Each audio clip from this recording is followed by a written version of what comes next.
বিএনপিকে সমর্থন দেন। এই দেশের মালিক জনগণ, আপনারা যদি বিএনপিকে সামনে এগিয়ে দেন তাহলে ইনশাল্লাহ বিএনপি ধীরে ধীরে এই দেশের মানুষের ভাগ্যের পরিবর্তন ঘটাতে সক্ষম হবে। এখন আমাদেরকে গঠন করতে হবে আমাদের দেশ। প্রিয় ভাই বোনেরা, নতুন করে এই অঞ্চলে একটি ফসল উৎপাদিত হওয়া শুরু করেছে, অর্থাৎ সম্ভাবনা দেখা দিয়েছে। কি সেটি পাট শিল্প।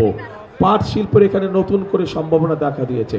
এই পাট শিল্পকে ঘিরেও আমরা এখানে অনেক ধরনের মিল কলকারখানা তৈরি করতে পারবো, যেগুলোর মাধ্যমে আমরা বহু মানুষের কর্মসংস্থানের ব্যবস্থা করতে পারবো। দরকার শুধু আমাদের পরিকল্পনা, দরকার শুধু সঠিক মানুষকে সঠিক জায়গায় নিয়োগ প্রদান করা।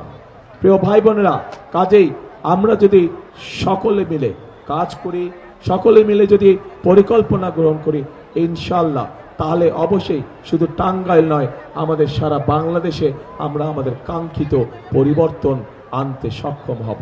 কিন্তু এই পরিবর্তন যদি আনতে হয় তাহলে অবশ্যই এই দেশের মালিক কারা এই দেশে বলেন তো?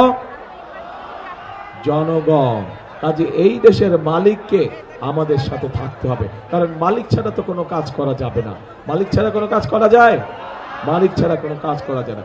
কাজে এই দেশের মালিক আপনারা যদি বিএনপির পাশে থাকেন, এই দেশের মালিক জনগণ আপনারা যদি বিএনপিকে সমর্থন দেন, এই দেশের মালিক জনগণ আপনারা যদি বিএনপিকে সামনে এগিয়ে দেন তাহলে ইনশাল্লাহ বিএনপি ধীরে ধীরে এই দেশের মানুষের ভাগ্যের পরিবর্তন ঘটাতে সক্ষম হবে।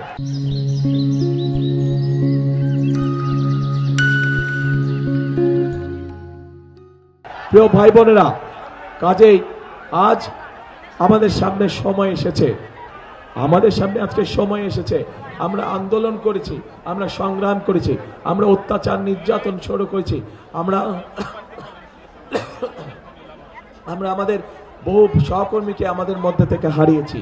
এখন আমাদেরকে গঠন করতে হবে আমাদের দেশ, পুনর্গঠন করতে হবে আমাদেরকে আমাদের বাংলাদেশ। কারণ এই বাংলাদেশকে যদি আমরা পুনর্গঠন করতে না পারি তাহলে সবচেয়ে বেশি ক্ষতিগ্রস্ত হবে এই বাংলাদেশের মানুষ।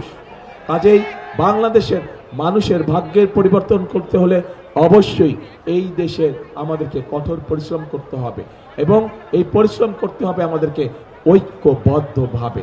তাহলেই একমাত্র আমরা মানুষের ভাগ্যের পরিবর্তন করতে পারবো, দেশের ভাগ্যের পরিবর্তনের সাথে সাথে। প্রিয় ভাই বোনেরা, আপনারা যদি নিজেরাও চিন্তা করে দেখেন, এর আগেও যতবার বিএনপি দেশ পরিচালনার দায়িত্বে ছিল ততবারই কোনো না কোনোভাবে বিভিন্ন এলাকায় উন্নয়নমূলক কর্মকাণ্ড গঠিত হয়েছে। আপনাদের এলাকার হাসপাতালগুলোতে কাজ শুরু হয়েছিল, আপনাদের স্কুল কলেজগুলোকে মেরামত করা হয়েছিল, নতুন স্কুল কলেজ তৈরি হয়েছিল, গ্রামে গঞ্জে রাস্তাঘাট তৈরি করা হয়েছিল।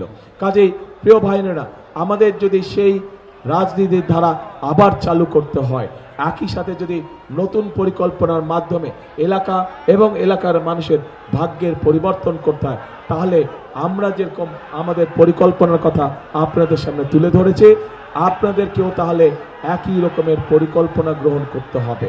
এবার আমি আপনাদের কাছে জানতে চাইব,